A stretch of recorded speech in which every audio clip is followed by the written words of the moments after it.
Catch the rhythm with WVOG Worldwide Radio, our 24/7 streaming service. With over 11 genres to choose from, there's a beat for every mood. Got your own tune? Share your music with the world right here. Download the app, share the vibe. Your talent, our platform. For more, visit wvogshi.com. WVOG Worldwide Radio, sharing one beat at a time. Download the app today and feel the beat.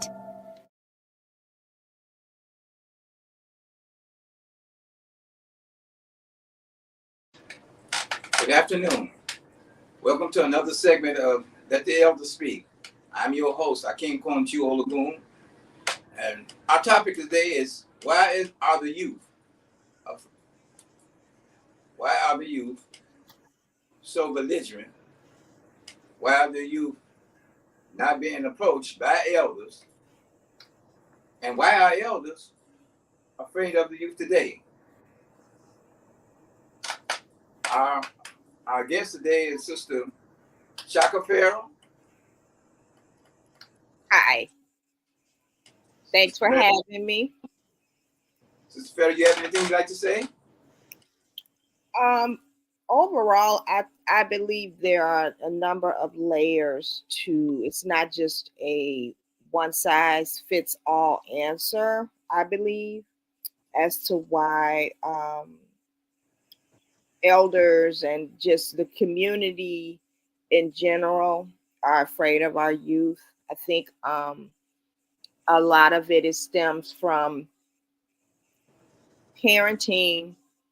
As this generation is moving forward, I think their parents were ones who kind of raised themselves in that time frame, and as they became adults and had children, they really didn't know the ways of parenting. So they were so busy trying to get the bag, buy the latest designer stuff, get the big house, keep up with the Joneses. And so in doing that, you got to work a lot of hours, and that leaves your children to being those latchkey kids that are, left to their own devices. And I think in the age of computers and social media, those are the things that are raising our youth now. And with that, it leaves them to their own devices. And so they're trying to figure things out that way, and seeing their parents not really spending the quality time that needs to be spent. I mean, something as simple as just having dinner on a consistent basis, I think could alleviate some of those issues.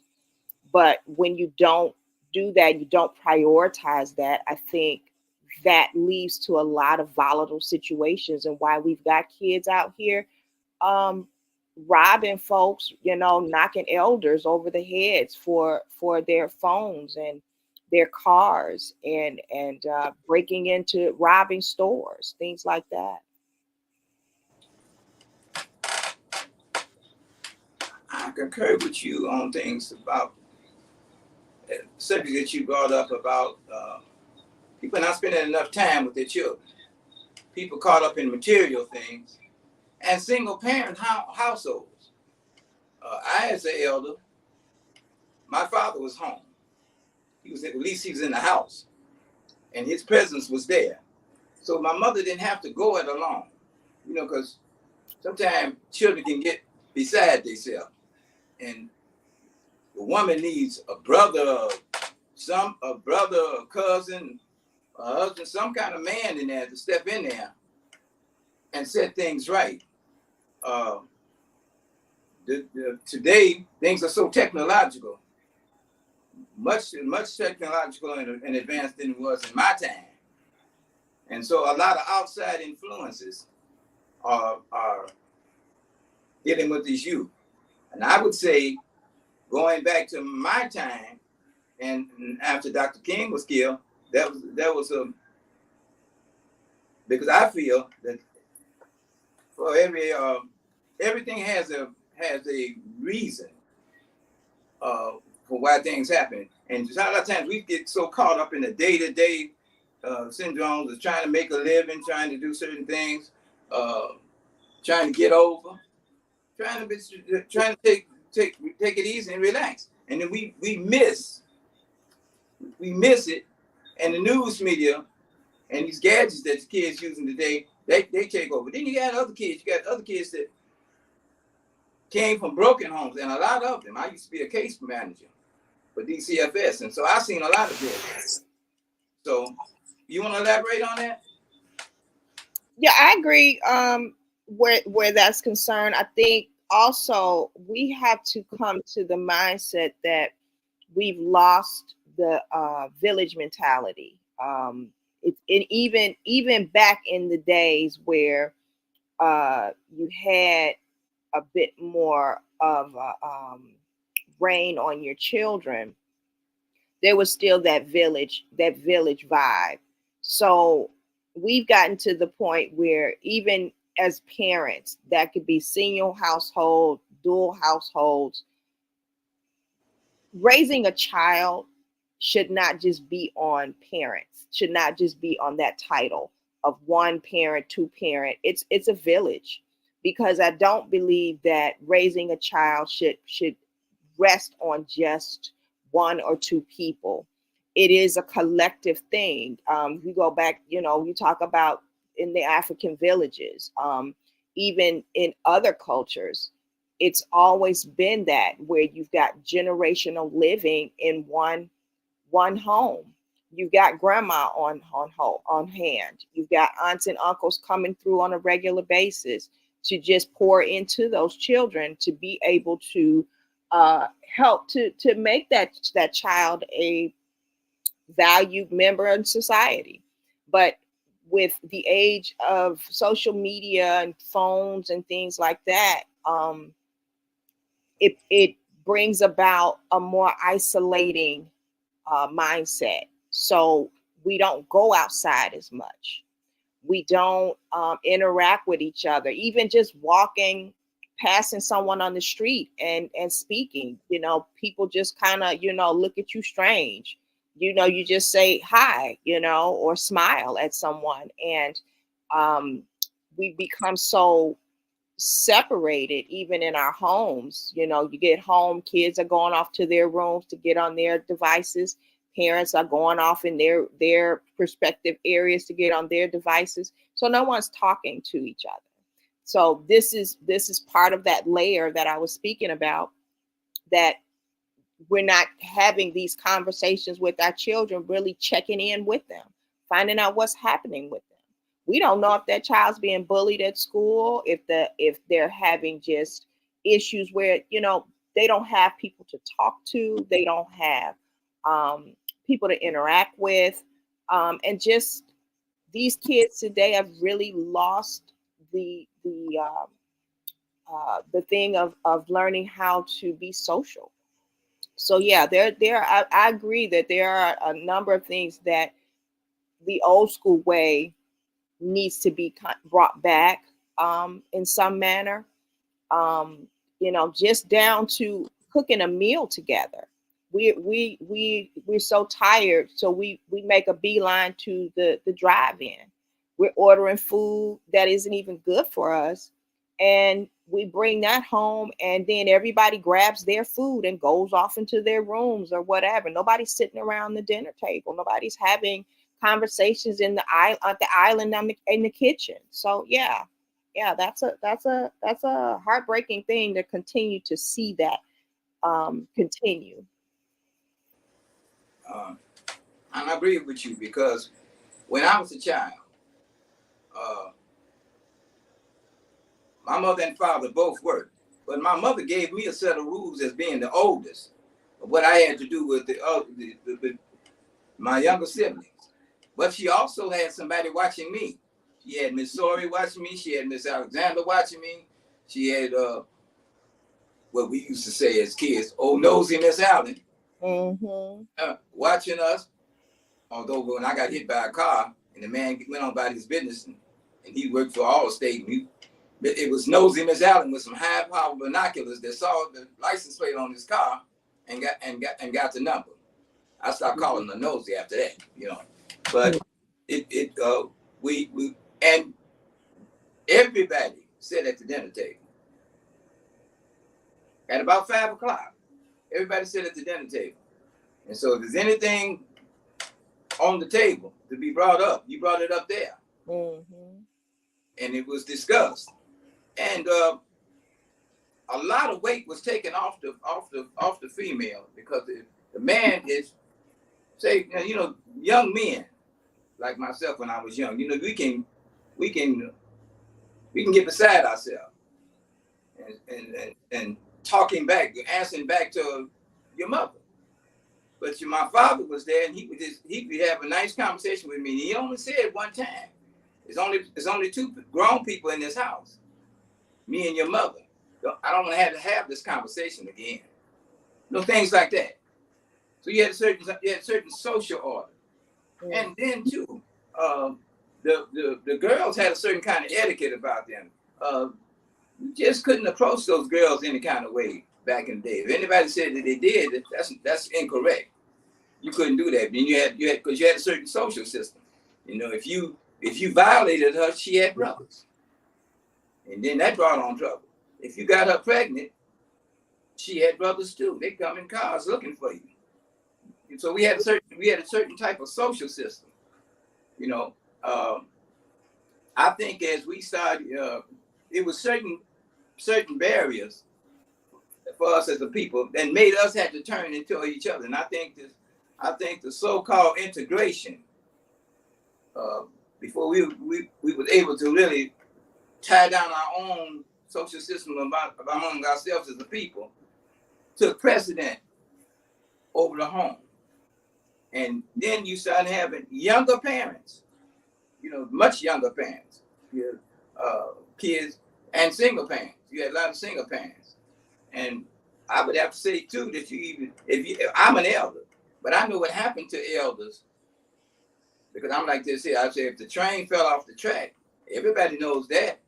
But the good engineer or investigator is going to look for that black box, and that might be 20 miles back, and he or she is going to go to that and find out what caused the accident.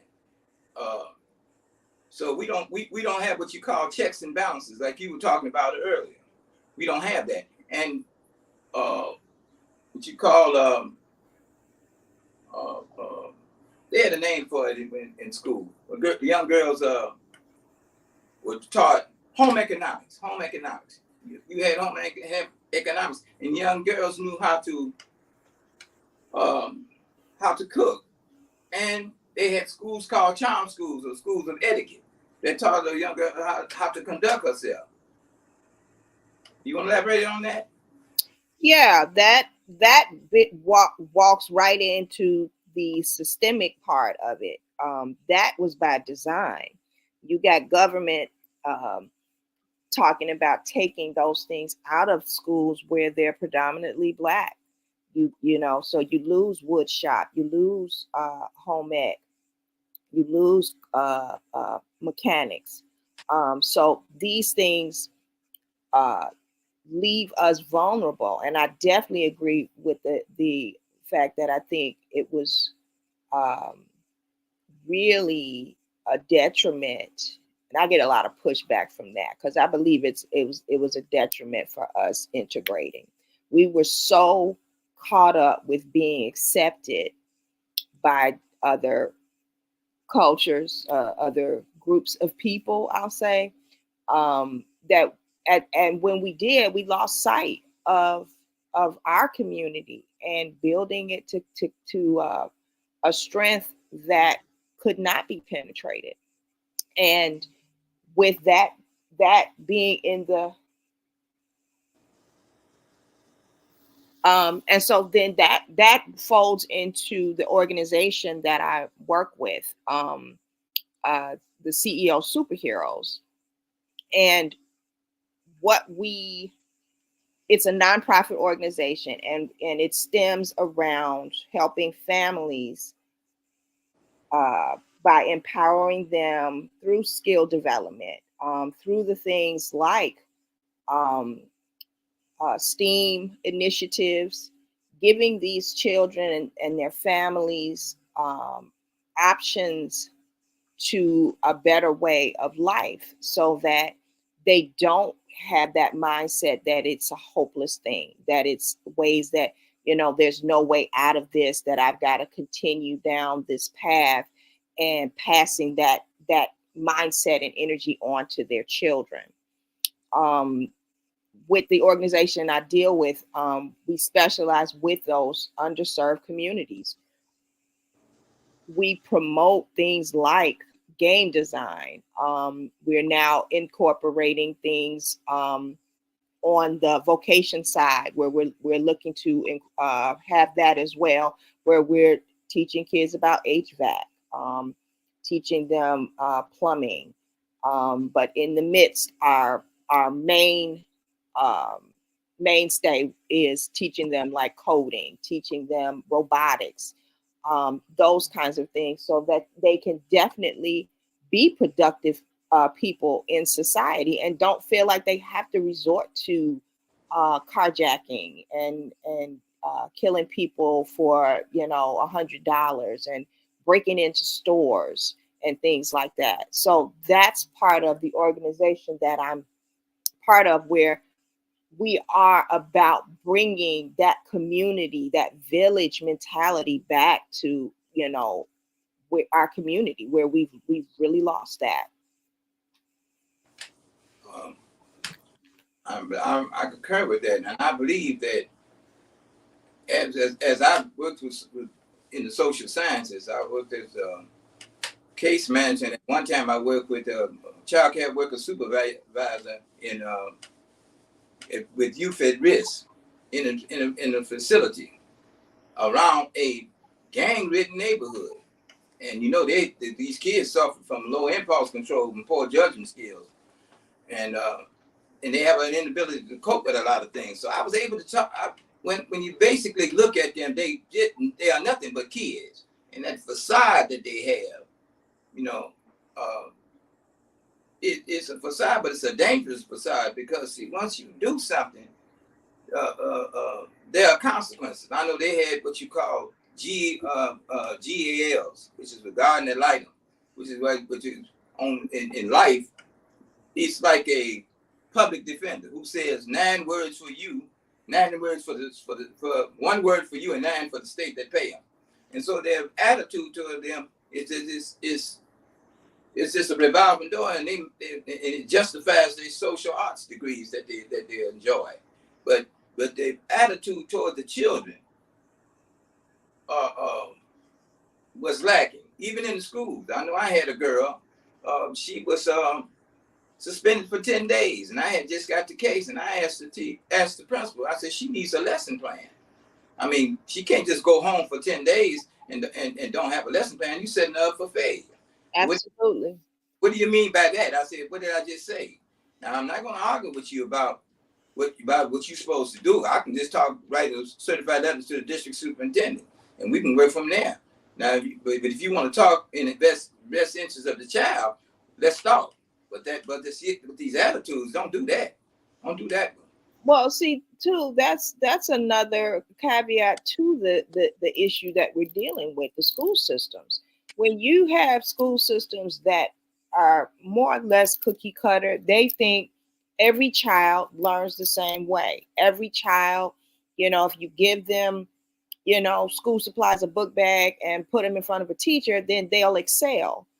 Sometimes that's not the case. You got kids that need individualized lessons, individualized teachings, and this falls into mental health. We downplay that so that it has become a detriment to this generation, because they don't know how to process the things that bother them, because they don't have people to talk to them and give them tools on how to deal with things that come up. And so that feeds into just what you said about checks and balances, about consequences. They don't see it until it's up on them, or until they've done what's happened, and it becomes something they can't really pull back from. they can't really reverse it. It gets to the point where they're hanging on a cliff and they don't know what tools to get back off of that cliff because no one is talking to them and giving them those tools. I came across a family where one of their the child was expelled for doing things that they shouldn't have been doing, and the school system was basically just, okay, well, we're going to suspend them for the rest of the school year, but they can come back for the next year. And so I'm asking them, okay, so what's the game plan? What are they going to be able to do these next 4 or 5 months for this child? And then they don't come back because sometimes the parents don't even know what to ask. And so as I'm talking to them, light bulb goes off. Oh man, I didn't ask that. But I fought the principal.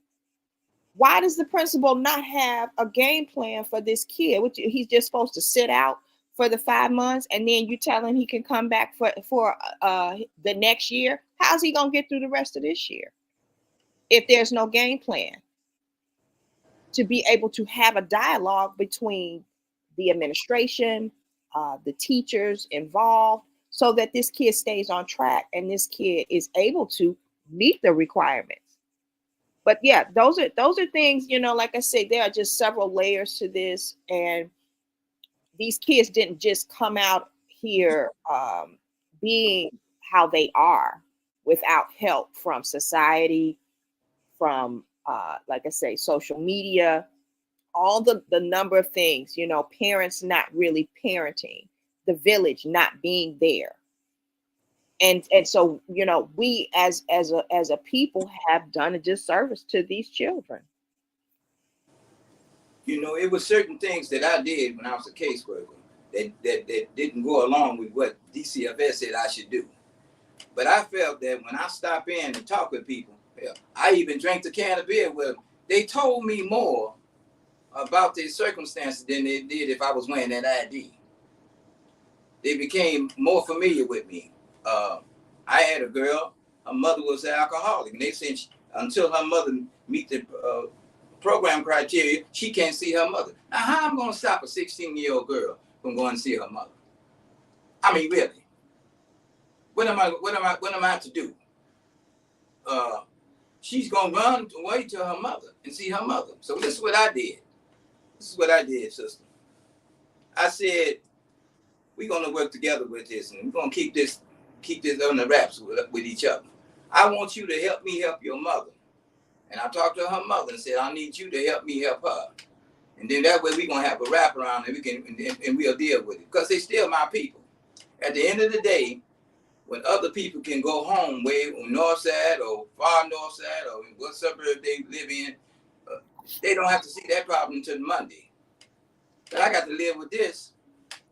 The situation don't stop with a job. I got to go right back in these communities. These are my people. And as far as schools are concerned, we can't expect to go to their schools and demand for them to do for us what we need to do for ourselves. We need to have our own curriculum. And those schools, we need to take our monies that we blase and take those schools and open them schools up. And then we can write our own narrative. Because when you in somebody else's house, they're going to tell the narrative that's suitable for them. But when you got your own school, and I tell people, well, you can't do that.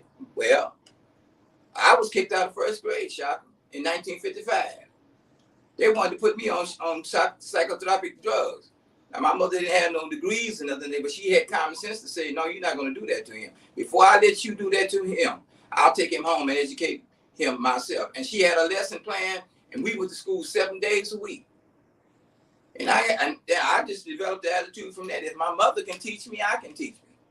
But that's the thing. Because I my son is on the spectrum, and when he was diagnosed at 3, they wanted to put him on medication as well.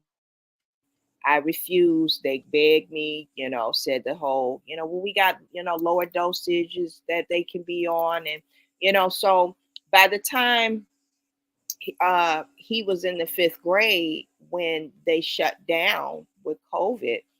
I just made the decision to homeschool him full time, because it was the running joke in my house that every year he was in a new school because I wasn't happy with the teaching methods, the things that were going on. It was to the point one year he was he had an IEP for his main focus was reading comprehension. So he could read off the charts, but just understanding a number of things that he read, they gave him support, but it wasn't helping. He was speech delayed. So I had to do research on my own to figure out how to teach him to talk again, how to teach him to understand what he was reading. And with that, trying to have the conversations with teachers to say, okay, look, what are you doing in school so that we can have a conversation if it's something I need to mirror at home? They couldn't really give me this stuff. And later I was finding out they had him helping 3rd graders. And this was him in 1st grade, helping 3rd graders with math because he was very good in math. So I had asked them, okay, well, where are his minutes? Are you giving him what he needs? Oh, well, we didn't have time, or the head teacher, she wasn't there. You know, a lot of excuses. So yeah, just like your mother, I had to take it upon myself to put in the work. But the thing I look at, a lot of these parents, they went into parenthood as just a box to check off. So, you know, you finish school, you get a job, you get married, you have kids, you know, you buy your house, you know, that whole thing, feeding into that quote unquote American dream. But when we got locked down, and I'm seeing on Instagram and on YouTube, parents filming teachers, when you coming to get your kids, you know, doing videos like this, and just seeing some of the dynamics of what's happening between these parents, realizing that I got to spend 24 hours a day, 7 days a week with this kid that I created. And I think if they had a crystal ball to see this is where their life was going to take, the turn it was going to take for those next 2 years, I think a lot of them would have rethought that purposing of, do I really want a child? And so that's why I say it really is a layered thing. And I think a lot of times parents or people who talk about being parents don't really know what it really involves. And if you're a homeschool parent, you really got to be 10 toes down, because that is definitely something that you have to be all in to be that support for your child. When they're in school, the school system has them 6-7 hours a day. And so when they come home, you got just enough time to eat food, have them do their homework, take a bath, and go to bed and do it all over again. So these are things where I feel like we need to have more meetings or something that can kind of open the conversation with adults and with those elders, like the grandparents, to have those conversations to where there's a mindset change. Because see, we can teach the kids and we can have organizations like CEO Superheroes for the children and teaching them things. But if they go back home and they're having these conversations, or they're telling their parents stuff they've learned that parents really have no idea what it's about, a lot of parents I come across, they kind of get that wall up, like, you know, my child thinks he knows more than me, and that kind of mentality. And I think if that's why our model is to envelop the family, to teach them the things that we're teaching the children. Sister Shaka, we're going to take a break, and then I want you to come back and I want you to elaborate on that. Okay. Catch the rhythm with WVOG Worldwide Radio, our 24/7 streaming service. With over 11 genres to choose from, there's a beat for every mood. Got your own tune? Share your music with the world right here. Download the app, share the vibe. Your talent, our platform. For more, visit wvogchi.com. WVOG Worldwide Radio, sharing one beat at a time. Download the app today and feel the beat.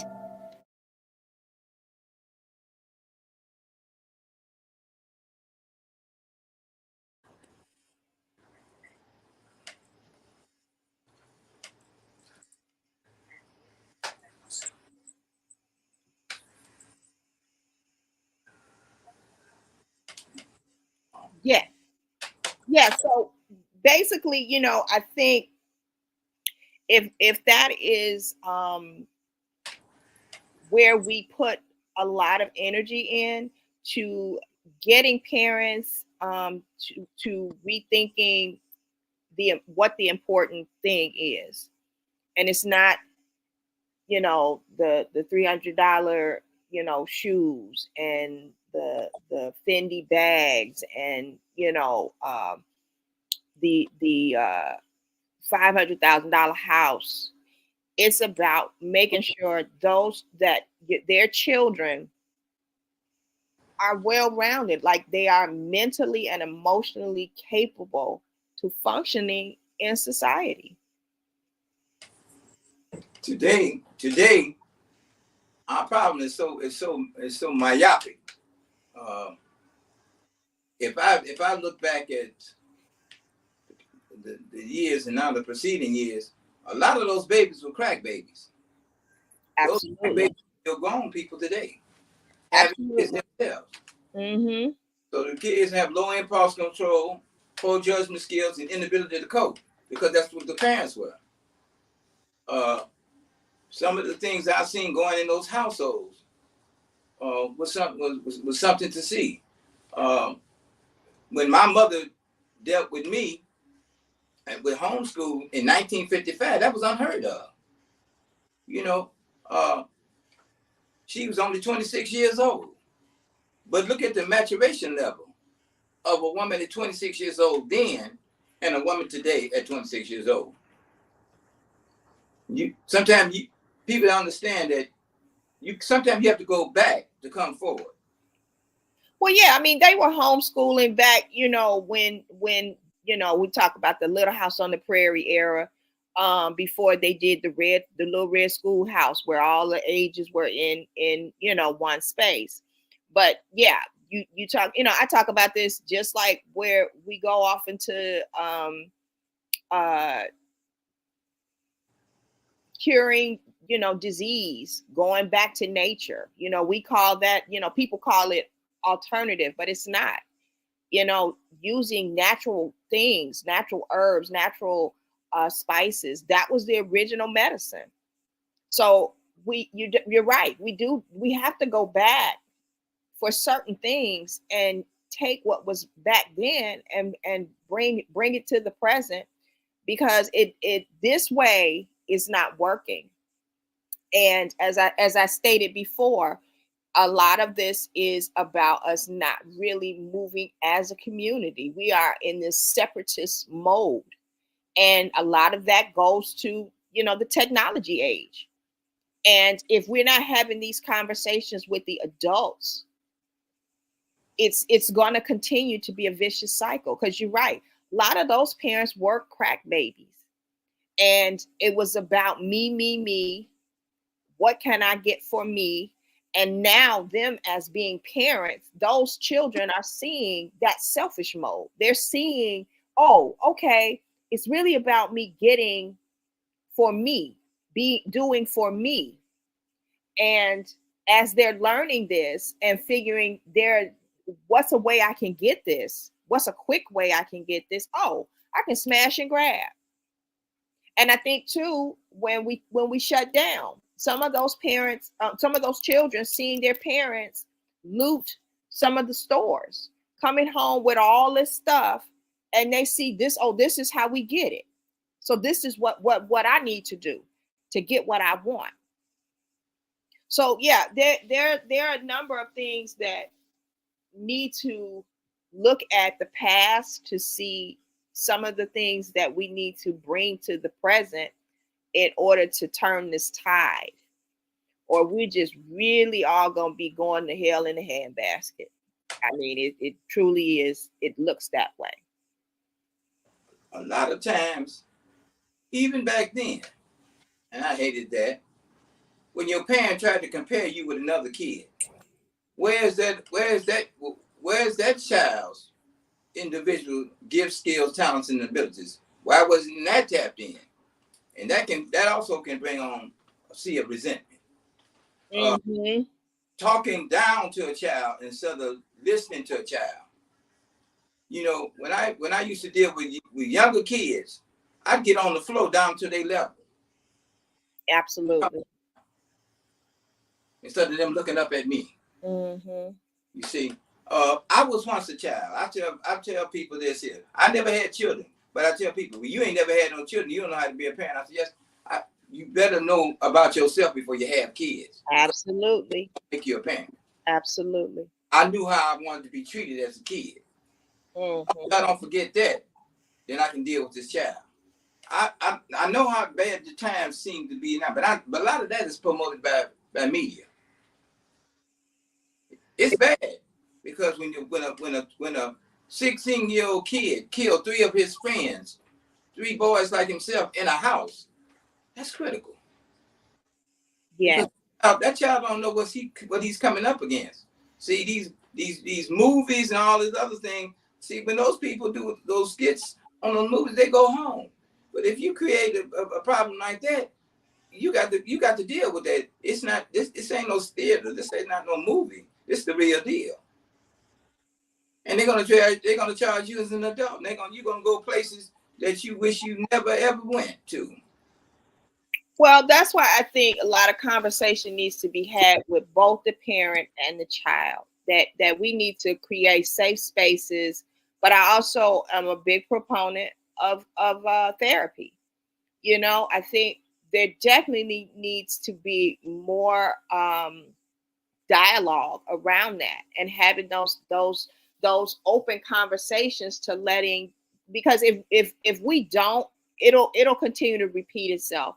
Just like when I would see sometimes on my Facebook feed, there would be mothers pleading with social media to help find their children who have gone off. You remember the mobs that were congregating of teens, that they were going downtown and doing these smash and grabs of a lot of the stores. Yes. So we were finding out in some of these lives that parents were doing, you know, they said, well, our children, you know, it's a 2-parent home. My kid doesn't, you know, they get straight A's, or they're, you know, really in the honor roll. I mean, nothing that would allude to them doing the things that they're doing. And I do believe, yes, it definitely is an issue with social media, and an issue of not being present parents. So, and when I say that, I mean not just talking to them, but get in that phone. What are you looking at today? What are the things that are going across, you know, your Instagram feed or your Facebook feed, so that you definitely, because it's definitely a different time from when I was that age. Yes, I came in at the beginning of you know, email and chat rooms with the AOL and all of that, and then it morphed into more things. But this today is just, it's like the Wild West. That's how I definitely look at it. Like it's definitely a Wild West, and government can't keep up with a lot of the things that, you know, filter through, because it's so vast. And so that's the only thing I can see, is we need to create some safe spaces to having more things interacting, where we can show where families need to be involved. And so just like with CEO Superheroes, we've started to add adult classes to bring in with the with the children. So like, for instance, we have an instructor. He does a lot of creative writing classes, and we talked to him about that. Let's have it where, you know, I'm sure there are a lot of adults who've got some creative juices that they want to learn how to get their stuff published, and to sit in on a class with their student to just kind of show, you know, that it's not just I'm the adult, you're the child, but we can have some common ground with some common things that we enjoy together. 3D printing classes. We're incorporating more adult classes to go with the student classes so that the families can have these classes and do these things together. So I think that could be a starting point. But there also needs to be maybe some parenting classes. That's a lot of these parents who are lost. I mean, I've talked to parents who want to continue homeschooling, but they don't really know where to start, how to really keep that trajectory going. And when I listen and have conversations with them, I see some of the disconnect, some of the things that they feel like you said, you get on the level with the young people, you talk to them out of, so it doesn't look like it's just, well, I'm towering over you, so that means, you know, I'm the adult, you the child, you listen. To bring it down to their level, to have a conversation with them, to let them know, I was a kid once, I was your age once, I understand some of the things that you're feeling. Let's talk about it. You know, I think that because these kids today, I think they're just angry because a lot of there's nothing, parents aren't really being present and really doing the things that they should have been doing when they were younger. Like taking them to the museum, like taking them out just to have a picnic and have a conversation, playing in the park. And so I think if we bring back some of those simple things in life, I think a lot of the anger and resentment that these babies are having, and I think the parents are having some as well, that we can find some common ground. I mean, to just do something as go as on a nature hike, you know, go to the forest preserve and have a hike, take your camera, take some pictures of wildlife, come back home, have a discussion on what you did. I think that would help really start to heal some things. I think these the elders of today are not the elders of my grandmother and my grandfather. The elders of the day were the young people of the 60s, 1968, 69, 70. And in that time, you had a lot of things going on. Black exploitation movies now that had the upstage in the seedy side of us, as if that's the glamorous thing to do. Now, you getting older now. You might get you're not as feisty as you was when you were younger and not thinking. But see, if you keep living, you're gonna get old. Now, what do you want to be perceived once you get old? That you're in a shell? That you're afraid to come out because you ain't participated in nothing? You ain't put nothing in? You may be only one individual like I was, but I can't sit around and not do nothing with my life, because it's gonna come a time when I'm gonna get older, and I may not be able to do the things I did when I was younger. You know what I'm saying? So I have to pay attention to the times, because if you don't pay attention to outside stimuli will visit you. That's what it'll do in the form of your child, your grandchild, and so and another thing that people have did over a period of time, while you dabbling and toggling around with your life, you having kids and they're growing up, and you not even abreast of the times of what's coming in your house trying to influence your house. You're not looking at that. You're in the time zone, and you think that all you have to do is sit back and it's going to change itself through osmosis, through divine intervention. It's not going to work like that. you're going to see what you see in today. Now, I prepared myself for this that's going on now. I'm not going to walk on eggshells walking out in the street. I got because it's going to come upon me. It didn't happen to me, so I ain't got nothing to do. I ain't got nothing to do with it. But if they're looking at one elder, they're looking at the rest of them, and they don't have no respect for none of you. I don't care what you did. I think there needs to be a meeting of the minds, and I get it, because my dad is like that. He's we have conversations all the time, and he's afraid to go out. He's afraid to just do basic stuff like shopping, because you see it on the news all the time now. Some elders been accosted by some youth, and that is a scary thing. He's always, well, where you at? Call me when you get home. Those kinds of things. But I think part of some of the healing can take place if so like our organization is we are based in Morgan Park, and there are a lot of seniors in that organization. I mean, in that neighborhood. And I think if we look to bringing more elders around during our times where we've got classes going or events that we're doing, I think bringing the youth and the elders together just to, be in each other's spaces, that I think some things could shift for the better.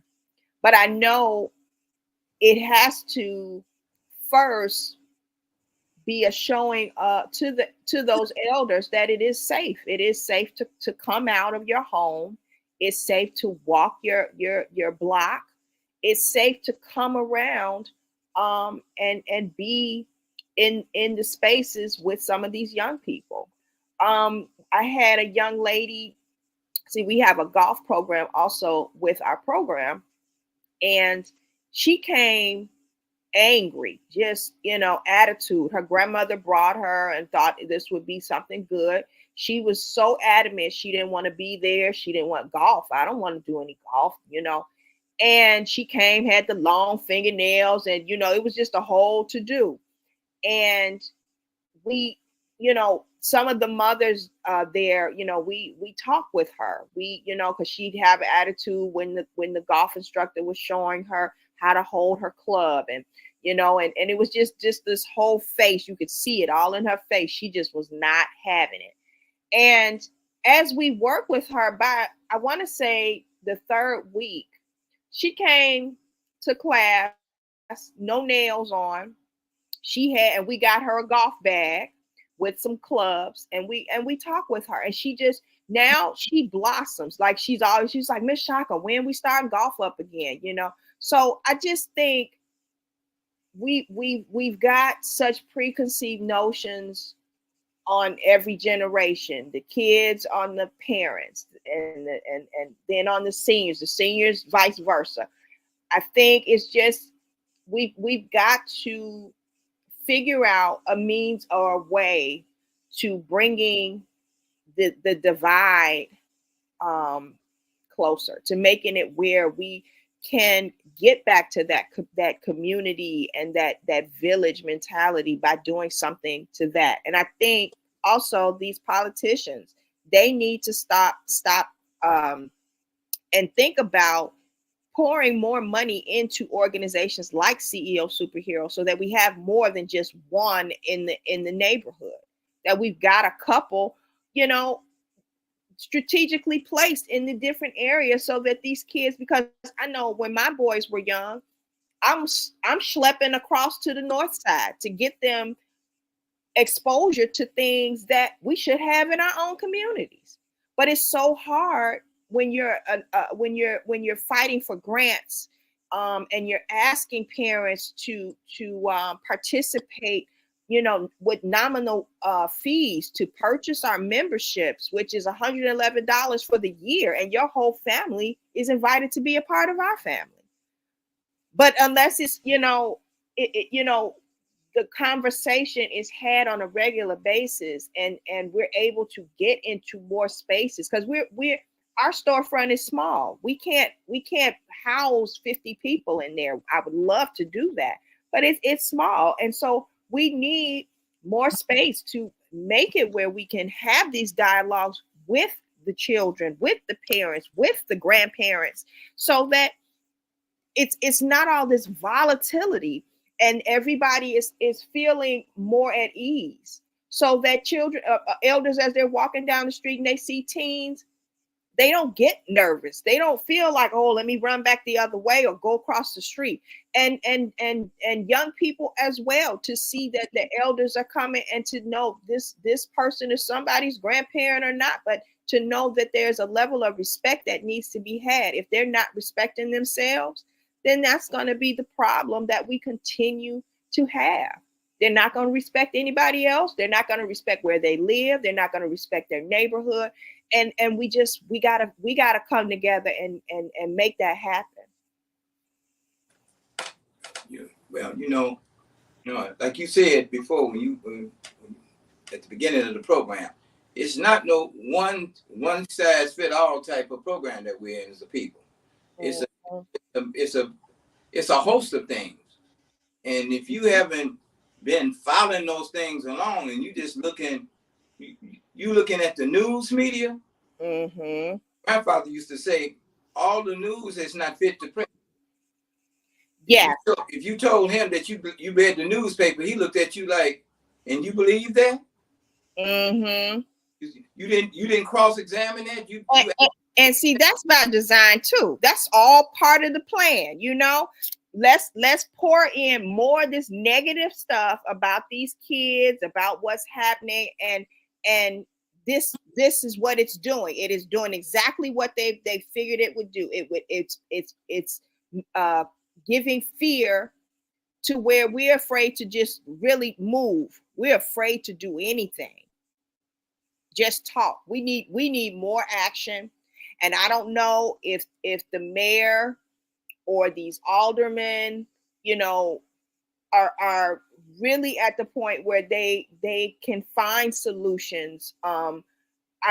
Even down to, they want to have events for the youth. But before we can have these events, we gotta have hard conversations. We gotta have real talk conversations with all involved.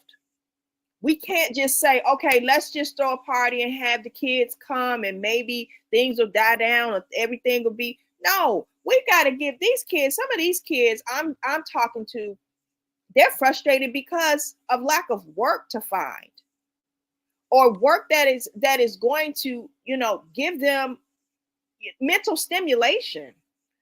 Even to the point where you're putting them, they're getting jobs that are paying less than. Some of these kids have to grow up and be adults. And so $15, $16 an hour is not cutting it. So when you want to have conversations about, okay, you need to go to college, or you need to, study this, and they don't have the means or the know-how of getting scholarship money or finding some grant money to get them to that point.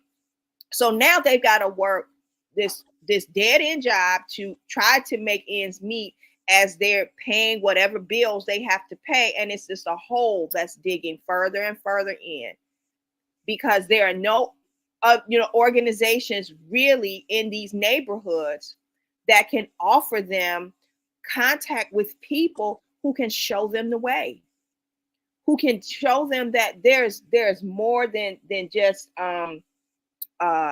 going out here and hustling. This is why, like I said, when I talked about it earlier, the systemic programming that government, pulling out these trade programs out of these schools. When my oldest, he's 28 now, when he was in grammar school, I was really seeing the uptick of them pulling a lot of trade programs, vocation programs out of the high schools. So, and I questioned it back then. I said, why are they pulling out all of these, and, learning that, many of them were predominantly white schools. But when we started coming into some of these neighborhoods and then it became predominantly Black, stuff they were building. I know one high school, they were in the middle of building an Olympic-sized pool in their basement. When Blacks started really migrating into that school, they shut that project down with the quickness. And so now, like some of the high schools that had cosmetology, they had mechanics, they had wood shop, they're gone. So this is why we're working to bring some of that information and those classes back to some of our nonprofit organizations. But we need the funding. We need people behind us. We need organizations and communities to support us. Well, no, this is a problem privy to us. Nobody can solve our problem but us. This is true, but that's what I say. It all stems back to dialogue. And if these babies have trades under their belts, can't nobody. They can call their own shot. They will never be without making money if they can do carpentry, electrician, plumbing, any of that. And I think that's where they will see a light at the end of the tunnel. They won't feel so hopeless. They won't be so angry. Well, I was enjoying this conversation, Sister Farrell. Sister Chaka. Sister Chaka Farrell. Yes. I know it ain't Farrell. I'm thinking about her. But I'm going to have to conclude it. I wish we had more time. This is very interesting because you're a young woman old enough to be my daughter with this type of mentality, and that's good. It is some hope. Well, I had some wonderful parenting, so I thank my mother and my father. My mother, she's been gone 3 years now, but everything she's taught me, instilled in me, I pass it on to my boys. So, my dad is still with me, thank goodness. And we were one of the ones, Sunday dinner. When I moved out, we had Sunday dinner, but we always were around the table for breakfast, lunch, and dinner as growing up. So yeah, it's just, we need to bring some of that back.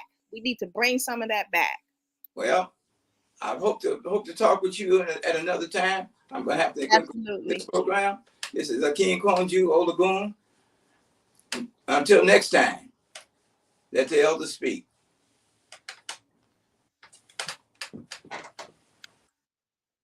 That's a wrap. Catch the rhythm with WVOG Worldwide Radio, our 24/7 streaming service. With over 11 genres to choose from, there's a beat for every mood. Got your own tune? Share your music with the world right here. Download the app, share the vibe. Your talent, our platform. For more, visit wvogshi.com. WVOG Worldwide Radio, sharing one beat at a time. Download the app today and feel the beat.